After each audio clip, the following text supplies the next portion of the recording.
السلام عليكم، عاملين ايه؟ المشهد اليومي بتاعنا. قاعد برتب المكتب قبل ما اروح الكليه. طبعا دي بوسات انا بحتاجها، بنحط فيها الادوات هناك في الكليه. تمام. هوريكم ازاي يعني لما اروح الكليه ان شاء الله. ولكن عندنا النهارده عيادتين، عياده جراحه. تمام. دي البوكسات اهي، بوكسين، بوكس صغير جوه وبوكس كبير بره. عندنا عيادتين النهارده، عياده جراحه وعياده اوبرتيف. ان شاء الله باذن الله نتكلم كده طول اليوم. هو انا ليه ما بكملش الحاجه اللي ببداها؟ يعني انا مثلا هضرب لكم مثال. امبارح عندي امتحان يوم الخميس المفروض. فجيت امبارح انا هذاكر بقى والم الدنيا والجو رايق. بدات الساعه 8، من 8 ل 9 انا ذاكرت محاضره. طب من 9 لبعد كده ما عملتش حاجه. فعليا ده اللي حصل، انا ما عملتش حاجه من 8 ل 9. انا ما عملتش، يعني من 9 لبعد كده انا ما عملتش حاجه. ليه؟ اقول لك والله ما اعرف، بجد انا ما اعرفش. طيب انا كده قعدت مع نفسي كده قلت طب هو ايه اللي خلاني اضيع اليوم؟ يعني انا معايا حاجات كتير والمفروض ان انا اذاكرها، والمذاكره دي حاجه مهمه، جي بي اي عالي بقى وفاهم وموضوع من ده. انا ايه اللي خلاني ما اذاكرش؟ ايه اللي خلاني ابطل اذاكر؟ قلت ايه؟ يمكن اكون مش في المود شويه. بعد كده افتكرت ان انا كنت بادئ من في الاجازه كده روتين 90 والمفروض كنت خلصته. اتفاجئت ان انا ما خلصتش منه غير 30 يوم بس. فعليا يعني اصالح معاك، انا بنيت عادات. يعني بقى بدات مثلا التزم على الصلاه كلها، بدات مثلا اخد دش بارد كل يوم، اهتم بصحتي اكتر، تمارين بقى وكده. في البيت بس بهتم. اهتم بالاكل اللي انا باكله، وقت مذاكره، وقت تعلم لغه، لدرجه ان انا كنت قربت اخلص مستوى الماني اصلا. فاهمني؟ فلو انا كنت دايس دوسه جامده، ايه بقى اللي خلاني رجعت كده؟ انا كنت منزل تجربتي تقريبا على اليوتيوب بس ما كملتش يعني، فما عرفتش اكمل فيديوهات. فايه اللي حصل؟ فاهمني؟ فالدنيا بايظه كده. ايه اللي حصل؟ اللي حصل لك ان انت بعد ما بتعدي جزء كبير بتلاقيك قلت لا انا مش مكمل وبتكسل. هنتكلم ان شاء الله بقى في الفيديو ده عن الموضوع ده، ولكن طول اليوم واحنا في الكليه. وفي نفس الوقت هنتكلم بعد ما نيجي ان شاء الله. يلا بينا عشان مخرع الكليه. خلصت الحاجات في اللوكر. تمام. الساعه تقريبا عامله 4 وحاجه يعني. مفيش اي حد في الكليه تقريبا. يعني الواحد هيقفل الكليه وهو طالع. يعني ده اللي هيحصل فعليا، الواحد هيقفل الكليه وهو طالع. ده كده اهو مفيش حد خالص. قاعدات فاضية والدنيا هص. في حد ماشي هناك اهو. المهم، كنا اتكلمنا عن النقطة دي، ان الواحد ليه بيبدأ في حاجة معينة عموما وما بيكملهاش. طب ايه السبب؟ بدأت ان انا اتعلم الماني، وصلت لليفل معين اللي خلاني مش عايز اكمل، اللي خلاني مش عايز اعمل حاجة. اول حاجة هنا الوقت، ويمكن دي محدش بياخد باله منها. يعني محدش معلش، يمكن محدش كتير او ناس كتير قوي ما بتاخدش بالها من النقطه دي، اللي هو ايه، لا انا مش هخلي بالي من دي. او مثلا ايه، الحاجه دي عايزه 10 ايام، لا انا في 5 ايام هجيبها. يعني اسمع مني، انا في 5 ايام، انا عارف نفسي في 5 ايام هجيبها. طب اقول لك لا انا ان شاء الله اتعلم اللغه في 30 يوم. يعني كلام من ده، اللي هو انت ايه، بتحط وقت وهم لنفسك. طيب يلا بينا نبدا. بدانا، الدنيا مشت. اللي حصل هنقف ليه؟ تيجي مثلا على اليوم العاشر تلاقي نفسك المفروض تخلص مثلا، يعني تلت مثلا المستوى الاول، تلاقي نفسك لسه ما وصلتش لحاجه فعليا. هتقول يا انا مش مكمل. كبر دماغك. ليه؟ هتصاب بالاحباط اول حاجه. تاني حاجه، انت حاطط وقت، اللي يعني السبب الرئيسي ان انت حاطط وقت لنفسك ما يسمحش بالحاجه دي او ما ينفعش للحاجه دي. يعني انت عارف المستوى الاول مثلا لما بيجي يتكلم عليه، المفروض ان هو بياخد من 3 ل 4 شهور بالظبط. يعني من 3 ل 4 شهور ده المستوى الاول في الالماني او في اي ماده ثانيه. ده غير ان انت مثلا بتشتغل البراكتس شويه، بتقعد تسبيك مع حد شويه وتتكلم مع ده شويه وده شويه، بحيث الاكسنت عندك يكون كويس وكل حاجه عندك تكون تمام. انما لا، انا معايا مثلا 30 يوم وهلم الدنيا. يعني طب ده هيحصل ازاي؟ فاهمني؟ اللي برضه الحاجه اللي بتدعم الحته دي، يعني برضه عشان يبقى الكلام مدعوم بنظريه، يعني الحته اللي بتدعم الكلام ده او النقطه دي بالظبط، الفيديوهات اللي انت بتشوفها على الانستجرام والتيك توك وايا كان. واحد يقول لك انا اتعلمت لغه في 10 ايام، اتعلمت لغه في 9 ايام، وما بيقولكش علي فيها. يعني هو ممكن يبقى اتعلم ايه؟ في تحدي مثلا عايز اعمله ان انا اتعلم لغه في 21 ساعه، هعمله ان شاء الله. بس ده يبقى مختلف، يعني اللي هو مش تعلم لغه عشان اطلع اتكلم مع اجانب، لا انا بتعرف على اللغه، بنظم على، هيبقى في حوار كده انزله بعدين. تمام. المهم، اللي هو انت لا انا لازم انفذ التحدي ده، اشمعنى فلان قدر وانا ما قدرتش؟ دي نقطه. النقطه الثانيه برضه اللي بتخليك تصاب بالاحباط وتوقف، ان انت بتقارن بدايتك بنهايه حد تاني. يعني مثلا ما تنفعش ان انت تقارن بدايتي انا مثلا بنهايتك انت. يعني انت خلاص خلصت المستوى الاول، انا مثلا لسه هبدا، فما ينفعش تقول لا ازاي انا مثلا في النقطه دي وفي النقطه دي.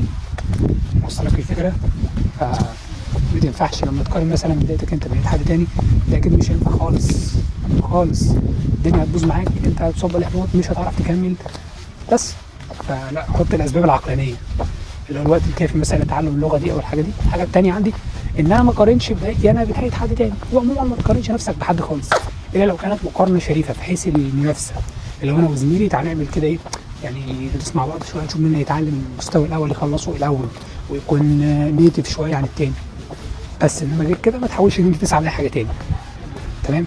يبقى دي كانت اول حاجه، الوقت بتاعك والاحباط اللي بيتسبب لك. تمام؟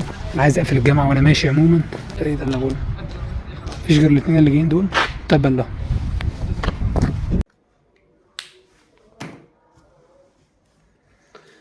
معلش بقى، وصلنا يا دوب صلينا العشاء واكلنا لقمه يعني.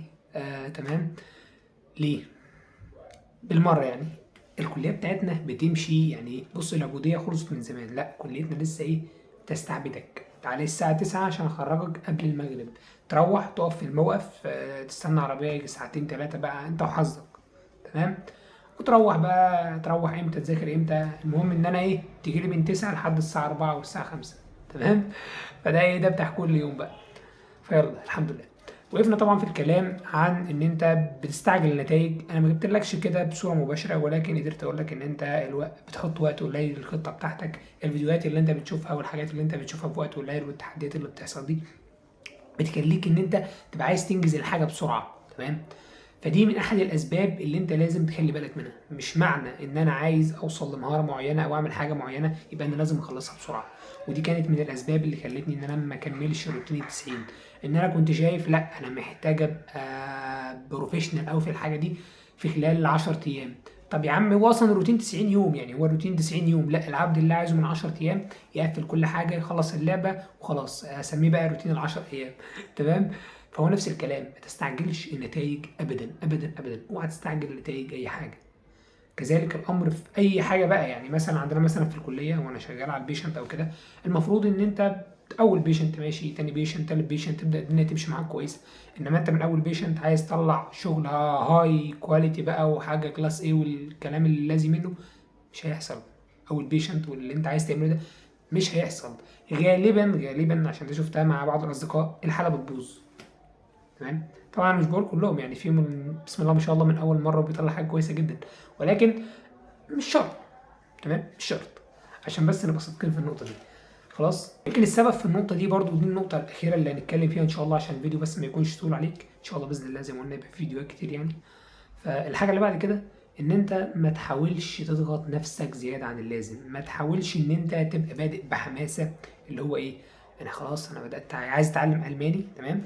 باذن الله 1/1/2025 هكون خلصت اول مستوى الماني. ولا اقول لك انا بص في شهر 2 في 2025 هتكلم مع الالماني، وبتقعد تحط لنفسك حدود، وتبقى انت بقى بسم الله ما شاء الله داخل بحماسه. على فكره الحماسه اللي انت داخل بيها دي ممكن تفرم نص المستوى الاول في اسبوع، فعليا هتعمل كده. بس انت ضيعت حاجتين مهمين جدا. اول حاجه ان انت مش هتعرف تكمل النص التاني. خلاص، اسمعني، طاقتك هتنفذ ومش هتعرف تكمل النص التاني. طب الحاجه اللي بعد كده، هفاجئك والله لا فاجئك، النص اللي انت اتعلمته صفر، فعليا صفر. ليه؟ لان انت الاستعجال بيخليك ما تتقنش الحاجه كويس. هضرب لك مثال. انت مثلا لو انت كنت في ثانويه عامه او خلاص ثانويه عامه او انت حاليا في ثانويه عامه، بتيجي تذاكر درس معين ممكن تلاقي نفسك ذاكرته كويس جدا وتروح تحل عليه 30 سؤال تلاقي نفسك جايب 5 من 30. خلاص ده مذاكر درس كويس، ايه اللي احنا عملته ده؟ ايه المصيبه؟ تقعد تقول ولكن انت فوتت نقطه مهمه جدا، ان انت ممكن تذاكر الدرس مره واحده، وده غالبا بيحصل مع كل الناس، حتى بيحصل معايا. ممكن قابلت الامتحان مثلا الماده ما ذاكرتهاش كويس واقول يا عم اسود انا قفلتها وانا اصلا في الباب مره واحده، فاهمني؟ واتفاجئ لما اجي احل ان انا مش مذاكر اصلا. ده اللي بيحصل. انت عقلك بيوهمك مع الحماس الشديد اللي عندك وفرط الحركه اللي عندك والانفعال اللي عندك ان انت خلاص يا باشا انت مسكت الحته دي دعكتها فعليا وبتاع وخلاص انت ثبتها في دماغك بامير كده ولا ذاتها، وهي ولا اي حاجه ما عدتش اصلا، هي عدت زي ما السلام عليكم على بالسلام وعدت. فبيخزن في ذاكره قصيره المدى بعد ساعتين بتوع اسمع مني اخرها قوي لو نمت ممكن مش لاحق دماغك خلاص. فكذلك الامر كل حاجه في حياتك، بلاش تستعجل عليها، بلاش تضغط في وقتها، بلاش تخلي الحماس اللي عندك تخليك تدوس جامد عشان انت كده هتكمل، وفي نفس الوقت الحماس اللي عندك والطاقه اللي عندك والبور اللي عندك ده هيخلص مش هتقدر تكمل. تمام. عارف يعني برضه ده خير مثال على الموضوع ده. قول رسول الله صلى الله عليه وسلم احب الاعمال الى الله ادومها وان قل، يعني الحاجه القليله بس تبقى افضل لي. نفس الكلام، وزع مجهودك. انا ان شاء الله كل يوم هو يكفيني صفحه قران حفظ، يكفيني 5 ايات من قران حفظ، يكفيني حديث واحد حفظ، يكفيني درس واحد انجليزي، مش عايز ازود عن كده. طبعا ده لا يغنينا عن اعمل بذكاء وليس بجد. ايه ده؟ هي تفرق؟ تفرق.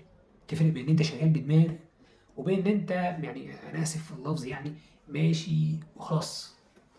يعني حتى عندنا في مثل كده بالريف يقول لك زي ايه، يعني برضو علشان ما اقولش اللفظ يعني، زي الحيوان اللي بيلف في ساقيه، يعني في ساقيه كده انت ماشي وراه خلاص، هو عارف الساقيه دي بتلف فهو بيلف معاها.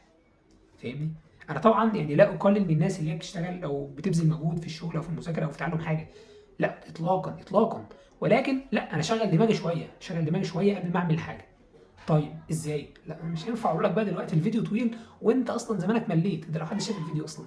تمام؟ فعشان ما اطولش عليك خلاص بقى نتكلم بقى باذن الله في فيديو تاني، نتكلم بالتفصيل ازاي تشتغل كويس وتشغل دماغك وتوفر وقت، وفي نفس الوقت تكون برضو بتبذل مجهود عالي. انا مش عايز اقلل من الناس اللي هي بتبذل مجهود، ولكن مجهود صح بطريقه صح علشان ننجز. احنا بقينا في زمن السرعه يعني فعليا. بس عشان اختم الفيديو لازم اقول الجمله دي، احنا والله العظيم بجد بقينا في اسهل جدا يعني بقى متوفر معانا ادوات تمام اسهل من الاجيال اللي قبلنا بكتير قوي قوي قوي. دلوقتي تعرف تتعلم اي حاجه يعني اسهل واسرع، مش تكروت ولكن اسرع، متوفر معاك ادوات لو انت استخدمتها كويس هتخلص فعليا بسرعه. ولكن للاسف برضو على قدر السهوله دي وعلى قدر الادوات الكويسه دي، في الادوات الوحشه اللي بتضحك علينا، اللي بتخلينا مش قادرين نكمل، مش قادرين نعمل، نصاب بالاحباط، عايزين نكروت، مستعجلين. فخلاص بقى الفيديو خلص على كده، ان شاء الله باذن الله نلتقي في فيديو جديد بقى ونتكلم عن موضوع جديد. فلو حابين نتكلم عن اي حاجه يا ريت تكتب لي في التعليقات، وما تنساش جروب التليجرام. والمره قبل ما انهي الفيديو حابب ارشح لك فيديو لو انت حابب تشوفه، هبعته برضه على جروب التليجرام، لماذا لا نكمل ما بدأناه لأحمد أبو زيد. باشمهندس أحمد أبو زيد لازم تشوف الفيديو ده لأن فعليا هيفيدك جدا جدا جدا. تمام يا غالي؟ ما تنسانيش بقى من دعوة جميلة، وما تنساش الدعوة لإخواتنا لأن هم في أشد المحنة، ونسأل الله أن يغفر لنا ويرحم ضعفنا. تمام؟ نلتقي في فيديو جديد إن شاء الله. سلام.